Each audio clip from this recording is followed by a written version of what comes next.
Hei Kim Taehyung, kenapa kau tidak bilang gadis yang kau nikahi adalah Choi Ye-en? Tanya Kyuri tiba-tiba setelah gadis itu kembali dari toilet. Bagaimana kau bisa tahu? Taehyung balas bertanya. Pemuda itu sedang berada di kursi tunggu karena Seola yang masih mendapatkan penanganan di dalam. Para suster di dekat meja resepsionis itu membicarakanmu. Mereka menyebut-nyebut namamu dan Choi Ye-en. Apa itu Ye-en yang kau kenal? Taehyung menghela nafas dalam sebelum akhirnya mengangguk, membenarkan tebakan Kyuri. Saat itu mereka masih berada di kelas 3 sekolah dasar. Ketika saling bertemu, Ian dengan seragam SMP-nya seringkali datang menjemput Taehyung untuk pulang bersama. Anak itu juga yang sering mentraktir Taehyung dan Kyuri jajan serta membawa mereka main sebentar ketika mereka bosan seusai pulang sekolah. Karena Ian juga cinta monyet itu terjalin, Ian seringkali menjodoh-jodohkan Taehyung dengan Kyuri. Menjijikkan, gumam Kyuri dengan wajah syarat akan ejekan. Apa maksudmu berkata seperti itu? Tanya Taehyung tak terima. Kyuri sudah mengangkat tinggi-tinggi wajah di sana. Mereka semua menjijikkan beraninya membicarakan orang lain di belakang. Taehyung sudah menganjut heran di sana. Padanya lagi, Yeon Uni mendengar semuanya. Lanjut Kyuri. Dia dengar apa terjadi pertikaian di antara mereka. Serbu Taehyung. Kyuri menjawab dengan kelengan. Yeon Uni justru pergi menghindar. Taehyung hanya membatin dalam hati karena merasa ini tumben sekali. Sepertinya kondisi tubuhnya sedang buruk. Aku melihatnya tampak kesulitan di dalam toilet. Gumam Kyuri. Gadis itu kemudian menatap intens Taehyung yang sudah kelihatan kusar di sana. Pada akhirnya impianmu terwujud juga ya. Impian apa? Hidup bersama dengan Uni itu, koda Kyuri. Meskipun kenyataannya benar, tapi Taehyung tidak bisa membanggakan hal tersebut karena semuanya kini sudah hampir kandas. Tapi Taehyung tidak ingin menyerah sebelum bicara satu kali lagi dengan Choi Ye-en dan gadis itu yang akan menentukan akhir dari kisah mereka. Setelah berhasil mendapatkannya, kau justru menyia-nyiakannya, sindir Kyuri. Aku tahu pernikahanmu terjadi secara kebetulan. Tapi kebetulan yang kau alami ini selayaknya mempertaruhkan seluruh stok keberuntungan yang kau miliki seumur hidup. Mustahil ada keberuntungan seperti ini kecuali atas campur tangan Tuhan, ujar gadis yang taat beragama itu. Aku tidak bermaksud seperti itu, hanya saja waktunya sedang tidak pas. Aku harus mencari alasan yang tepat untuk bisa bertemu dengan istriku sendiri. Balas Taehyung merasa miris.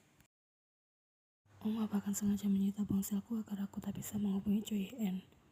Kenapa pipi bak seperti itu? Tanya Kyuri bingung. Taehyung menggeleng pelan. Entahlah, sejak awal menikah, Oma sudah menunjukkan ketidaksukaannya pada hubungan kami. Padahal kan yang untung dari pernikahan ini bukan Ye-en Uni, melainkan kau. Gumam Kyuri tanpa berpikir. Dipikir bagaimanapun memang benar Taehyung yang untung, bisa mendapatkan gadis baik hati serta penyayang seperti Choi Ye-en. Kepribadiannya galak namun peduli. Usianya juga sudah matang, namun masih mau menikah dengan pemuda yang usianya jauh di bawahnya. Kalau itu Kyuri, ia tak akan bersedia karena godaan para opah lebih menggoda daripada adik sendiri. Akhirnya ada juga orang yang berpikiran sama denganku, balas Taehyung dengan senyum. Tidak heran bagaimana Kyuri bisa bersikap seperti itu. Sejak dulu gadis itu sudah mengakui jika ia mengagumi sosok Ye-en yang menurutnya keren. Taehyung juga tak tahu jika anggapan itu terbawa hingga mereka sudah sama-sama dewasa. Tanpa pikir panjang, Taehyung segera berdiri dari tempatnya duduk. Kalau begitu aku titip umaku sebentar. Kau mau kemana? Kyuri sudah menunjukkan raut herannya. Apalagi bersamaan dengan itu, Seola baru saja keluar dari ruang tindakan. Aku akan segera kembali. Taehyung sudah mengajak kemas rambut gadis itu sebelum ia berlari menjauh. Hei Kim Taehyung, kau. Ucapan Kyuri terhenti ketika melihat Seola yang mencoba untuk berjalan. Gadis itu buru-buru datang menghampiri Seola di sana. Bagaimana Bibi Bak? Apa sudah terasa mendingan? Seola mengangguk sembari tersenyum. Aku langsung bisa jalan setelah keluar dari ruang penanganan. Ini sudah jauh lebih baik daripada saat di rumah tadi. Untung saja Bibi Bak mau mengikuti saran dari Taehyung untuk datang kemari. Iya Kyuri ya, balas Seola. Ngomong-ngomong, suasana hati Taehyung sepertinya sudah kembali seperti sedia kala. Itu pasti berkat kau yang bersedia menemaninya. Sheila senang melihat senyum putranya itu kembali ketika ia berada di dekat Kyuri. Kenangan cinta pertama memang tak main-main efeknya. Sementara Kyuri di sana sudah tersenyum kiku. Jelas sekali bukan Kyuri yang menjadi penyebab senyum pemuda itu kembali, melainkan Choi Ye-en. Tapi Taehyung tadi kemana Kyuri ya? Dia tadi berkata apa padamu sebelum pergi? Itulah bodohnya Kim Taehyung tidak membuat kesepakatan terlebih dahulu, melainkan langsung main cabut saja. Bukankah sebuah kebohongan akan awet jika ada sinkronisasi di dalamnya? Ini baru permulaan, namun Taehyung sudah bersikap gegabah.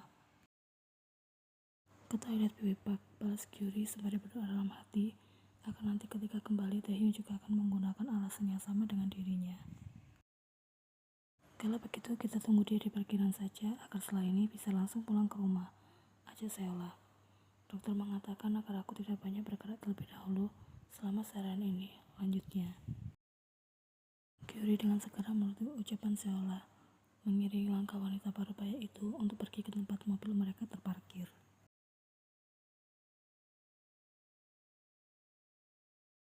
Jika Dr. Choi di dalam, tolong sampaikan ada seseorang yang menunggunya di depan toilet. Sudah 3 orang suster yang memasuki toilet dan mendapatkan pesan itu dari Taehyung. Para suster itu sudah menatap Taehyung aneh karena setelah tadi, pemuda itu hanya berdiri diam di dekat toilet wanita.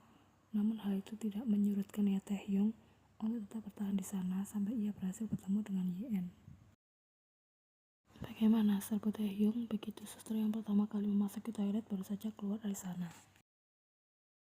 Dr. Choi tidak ada di dalam, pada suster tersebut. Kau yakin? Suster itu mengangguk kemudian pergi dari hadapan Taehyung. Ia yakin ini toilet yang Kyuri maksud karena letaknya yang paling dekat dengan ruangan resepsionis. Hei Kim Taehyung, apa yang kau lakukan di sini? Sumin baru saja menyapa pemuda itu. Ayo kita pergi, kau sudah membuat para wanita itu merasa tak nyaman karena terus berdiri di sini bagaikan seorang security penjaga toilet. Lanjut Sungmin. Lepaskan aku Dr. Lee. Taehyung sudah menarik tangannya dari jangkauan Sungmin. Aku ingin bertemu dengan istriku.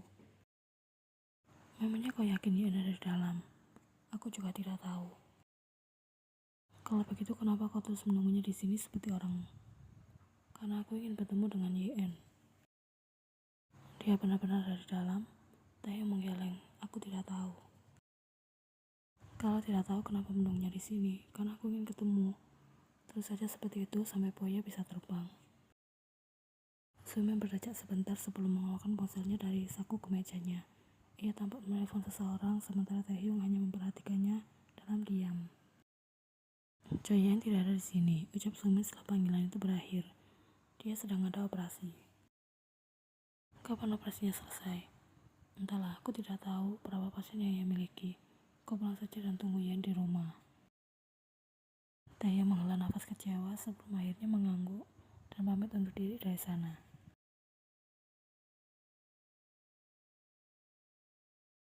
Anak itu lama sekali Kyuri ya, tanya Sheila sudah merasa curiga. Namun untungnya Taehyung sudah kelihatan kembali tak lama kemudian. Kau dari mana saja? Taehyung sempat menatap bibir Kyuri yang kamit-kamit memberikan jawaban untuk Taehyung. Toilet, balas Taehyung yang membuat Kyuri mendesah lega di sana.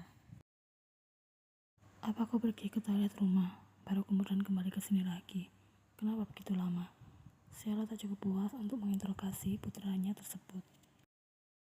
Aku juga berniat membelikan Kyuri jus strawberry. Lalu mana jusnya? Tidak ada, dompetku ketinggalan di mobil. Sementara ponselku masih belum Uma kembalikan, jadi aku tidak bisa membayar dengan menggunakan apapun. Sheila tak lantas percaya dan tetap menunjukkan raut curiga. Kau tidak sedang berusaha bertemu dengannya kan? Apa yang Uma katakan? Haruskah mulai sekarang Uma mengikoriku kemanapun aku pergi, bahkan untuk ke toilet sekalipun, agar Uma percaya? Sheila mendengus kesal di sana, meskipun pinggulnya sudah merasa jauh mendingan, tapi ia menyesal telah pergi ke rumah sakit ini. Maaf, tapi obrolan kalian membuatku merasa tak nyaman. Kyuri mencoba untuk menginterupsi agar Sheila dan Taehyung berhenti berdebat di sana. Tanpa berkata apa-apa, Taehyung segera menjalankan mobilnya untuk pergi meninggalkan area rumah sakit. Kyuri sudah melirik pemuda itu dengan sinis hingga menimbulkan tanda tanya di benak Taehyung. Untung saja Sheila juga melupakan fakta jika Kyuri tak menyukai jus strawberry.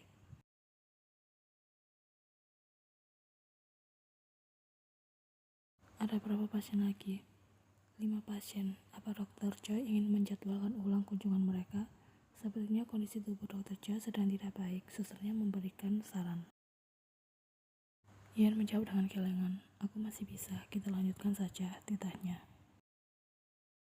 Meskipun tahu apa yang sudah membuat Ian merasa tak nyaman hingga fisik gadis itu ikut merasa kesakitan, tapi Suster Na selalu diam, seolah tak mendengar dan melihat apapun. Ia hanya menyukai cara kerja Ian yang profesional. Lebih dari itu, Suster Na tak akan ikut campur kecuali jika Ian lebih dulu bercerita. Aku ingin pulang cepat hari ini, gumam Ian setelah beberapa saat ia melakukan konsultasi. Meskipun telah meminum tablet pereda nyeri, tetapi sakit kepala sebelah ini masih setia hinggap di kepalanya. Ian tak tahan ingin segera pulang dan pergi berendam dengan air hangat yang biasanya cukup efektif untuk meredakan sakit kepalanya. Tinggal 1 pasien lagi, Dr. Choi. Setelah ini Anda bisa pulang, balas Suster Na. Pasien terakhir sudah dipanggil masuk. Seorang gadis muda yang datang serang diri. Tampaknya ini kedatangannya untuk pertama kali. Dilihat dari kondisi perutnya yang juga belum terlalu besar, mungkin masih dalam usia kehamilan awal. Jadi kau yang bernama Choi En? Tanya pasien tersebut yang membuat Ian dan Suster Na terkejut.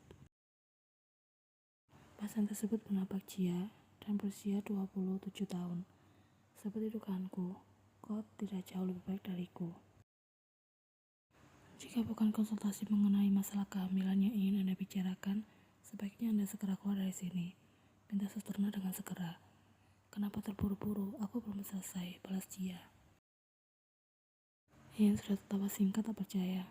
Ada apa sebenarnya dengan hari ini? Kenapa setelah dari pagi, ia terus saja dilanda masalah yang menguras emosi dan tenaga? Keluar sebentar dan tunggu 5 menit saja. Kita bicara di luar area rumah sakit karena aku tidak ingin mengotori profesiku di sini. Pinta YN. Memang hal itu yang aku inginkan. Aku dengar kau cukup tangguh, jadi aku ingin mengujimu. Baiklah Nona Pak, kita akan melihat bagaimana kondisi bayimu dengan Chung Ho Seo. Silakan berperan di sebelah sini. Ucapnya dengan senyum yang biasa ia tunjukkan pada para pasiennya. Chia menurut dengan senyum penuh ejekan. Sementara Suster Na sudah sibuk membantu YN untuk melakukan pemeriksaan USG. Jika dihitung dari HBHT, usia kandungan Nona Pak sudah sekitar 4 bulan. Ucap YN yang masih sibuk menggerakkan alat USG itu di atas perut Chia yang masih tertata. Memasuki trimester kedua begini, aku memang sengaja memberitahu Hoseok perihal kehamilanku ini ketika sudah mendekati hari pernikahan kalian, setelah Chia. Aku jadi penasaran kenapa Nona Pak melakukan hal itu, tanya YN dengan nada santai. Karena aku ingin mempermalukanmu dan seluruh anggota keluargamu. Aku benci selalu menjadi yang kedua. Hoseok selalu datang saat ia mengeluh tak mendapatkan kehangatan darimu. Tolong jangan langsung buah kartu seperti itu. Apalagi ada orang lain selain kita di ruangan ini. Beruntung Suster Na bukan dari golongan suster penggosip. Jadi aku jamin rahasia Nona Pak masih aman. Susternya sudah tertawa singkat mendengar ucapan Ian barusan. Bayinya kelihatan sehat, lincah sekali dalam sana, ucap Suster Na setelah melihat layar USG. Dia bayi yang bahagia, tambah Ian yang segera diangguk oleh Suster Na. Semua sehat dan tidak ada masalah, perkembangannya juga normal. Chia sudah menengus kesal melihatnya yang bahkan tak sedikit pun terpancing, sekalipun ia sudah melempar umpan.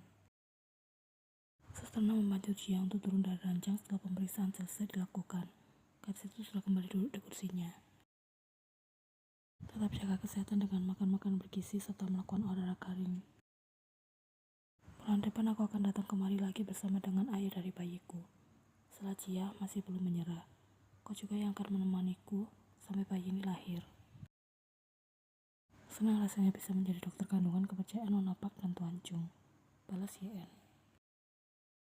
Wanita ini benar-benar gila. Apa perasaanmu itu telah mati karena ditinggal Hoseok pergi dengan gadis lain? Sentak Chia. Tolong bersikap sopan. Jika tidak, kami akan memanggil security untuk mengusir Anda dari sini. Peringat Suster Na.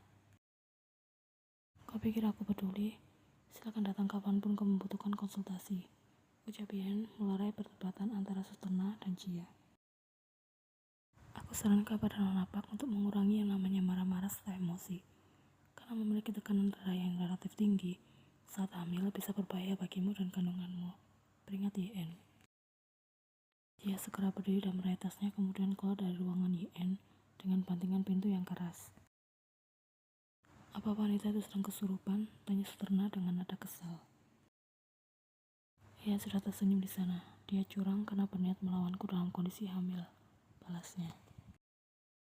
Dr. Choi hebat sekali karena bisa mengelola emosi saat berhadapan dengan gadis pelakor yang sudah merebut jalan suami Dr. Choi, puji Suterna. Kalau itu aku pasti sudah menjambak habis rambut gadis itu tanpa mempedulikan kelanjutan karirku. Lanjutnya. Ini bukan hebat Suterna, aku sudah kehabisan tenaga duluan, karena hari ini orang-orang yang aku hadapi benar-benar luar biasa sekali dan di luar ekspektasi. Gumam YN lesu. Apakah hari ini adalah hari sialku? Tawa ringan Suterna segera terdengar. Dr. Choi sudah melakukan yang terbaik, kalau begitu hati-hati di jalan. Pesan Suterna sebelum YN pergi meninggalkan ruangan.